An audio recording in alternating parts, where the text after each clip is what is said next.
परेशानियों से डरे नहीं, उनका सामना करें। गौतम बुद्ध कौशाम्बी नगर में रह रहे थे। वहां की रानी गौतम बुद्ध का अलग अलग तरीकों से अपमान करती थी। रानी ने अपने कुछ लोग बुद्ध को अपमानित करने के लिए और परेशान करने के लिए उनके पीछे लगा दिए थे।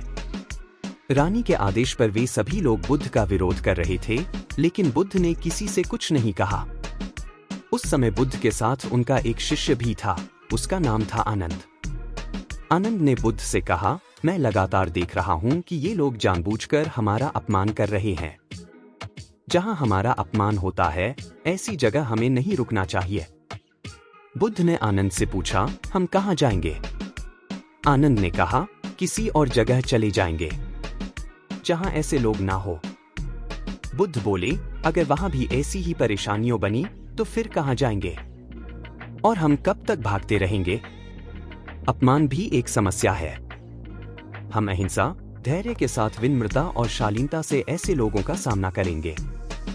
बुद्ध की सीख, परेशानियां हर जगह हैं, हम परेशानियों से बच नहीं सकते। इसीलिए समस्या चाहे कैसी भी हो, हमें उसका सामना करना चाहिए। किसी व्यक्ति के लिए पहले से ही कोई राय न बनाएं। गौतम बुद्ध का एक खास शिष्य धम्माराम आश्रम में अपना काम करता और काम पूरा होने के बाद वह एकांत में चला जाता था। वह किसी से ज्यादा बातचीत भी नहीं करता था। जब धम्माराम एकांत में ज्यादा रहने लगा तो अन्य शिष्यों को लगा कि इसे घमंड हो गया है। शिष्यों ने बुद्ध से धम्माराम की शिकायतें करनी शुरू कर दी। एक दिन बुद्ध ने धम्माराम से सभी शिष्यों के सामने पूछा, तुम ऐसा क्यों करते हो? धम्माराम बोला, आपने कहा है कि कुछ दिनों में आप ये संसार छोड़े देंगे, तो मैंने ये विचार किया है कि जब आप चले जाएंगे तो हमारे पास सीखने के लिए क्या रहेगा। इसीलिए मैंने ये तय किया कि मैं एकांत और मौन को समझ लूं, ठीक से सीख लूं। ये दो काम आपके जीते जी मैं करना चाहता हूं। बुद्ध ने अन्य शिष्यों से कहा, तुम सभी ने देखा कुछ और समझा कुछ।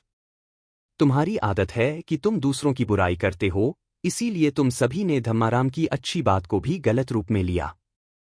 बुद्ध की सीख हमें किसी व्यक्ति को ठीक से जाने बिना उसके बारे में कोई राय नहीं बनानी चाहिए। अगर कोई अच्छी बात सीखना चाहते हैं तो घमंड छोड़ दें।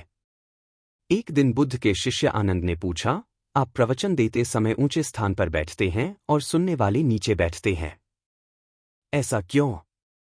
बुद्ध ने आनंद से कहा, एक बात बताओ, क्या तुमने कभी किसी झरने से पानी पिया है? आनंद बोला, हाँ, मैंने झरने से पानी पिया है। बुद्ध ने पूछा, तुमने पानी कैसे पिया? आनंद ने कहा, झरना ऊपर से बह रहा था, मैं झरने के नीचे खड़ा हो गया और पानी पी लिया। बुद्ध बोले, अगर झरने से पानी पीना है तो नीचे ही खड़े होना पड़ेगा। जो सत्संग, कथा या प्रवचन होता है, उसमें कहने वाला ऊपर बैठता है।